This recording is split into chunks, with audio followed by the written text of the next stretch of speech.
বিষয়ের কথা ভেবে পূর্ব ঘোষিত এফডিসির সামনে মানববন্ধনে দাঁড়ায়নি দেশের তারকা অভিনেতা শাকিব খানের ভক্তরা। তবে বৃহস্পতিবার বিকাল ৫টায় জাতীয় প্রেস ক্লাবের সামনে চিত্রনায়ক শাকিব খানের বিরুদ্ধে সমস্ত চক্রান্ত ও পরিচালক সমিতির নিষেধাজ্ঞা তুলে নিতে সফলভাবে মানববন্ধন শেষ করেন শাকিব খানের একনিষ্ঠ ভক্তরা।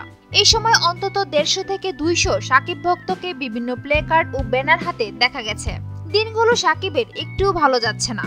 অপুর সঙ্গে ব্যক্তিগত বিষয়ে ঝামেলা চুকিয়ে যখন সোজা হয়ে দাঁড়াচ্ছিলেন, ঠিক তখনই আরেক বিপদ সামনে।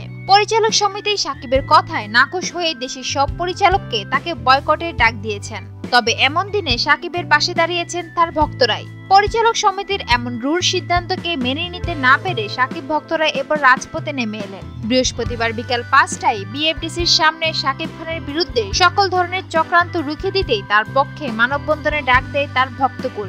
এমন কথা থাকলেও অনির্দিষ্ট কারণে স্থান বদল করেছেন ভক্তরা।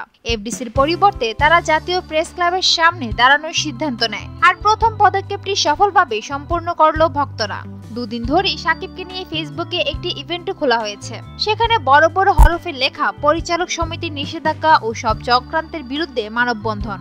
ইভেন্টের হোস্ট হিসাবে নাম আছে শুভ ঘোষ নামের একজনের। তার কাছে ফোনে শাকিবের বিরুদ্ধে আন্দোলনের বিষয়ে জানতে চাইলে তিনি বলেন, হ্যাঁ, শাকিব খানের বিরুদ্ধে সকল ষড়যন্ত্র রুখে দিতে ভক্ত হিসাবে আমাদের প্রথম রাজপথে নামা সফলভাবে সম্পন্ন হয়েছে। উল্লেখ্য, গত ২৪শে এপ্রিল চিত্রনায়ক শাকিব খানকে উকিল নোটিশ পাঠিয়েছে বাংলাদেশ চলচ্চিত্র পরিচালক সমিতি।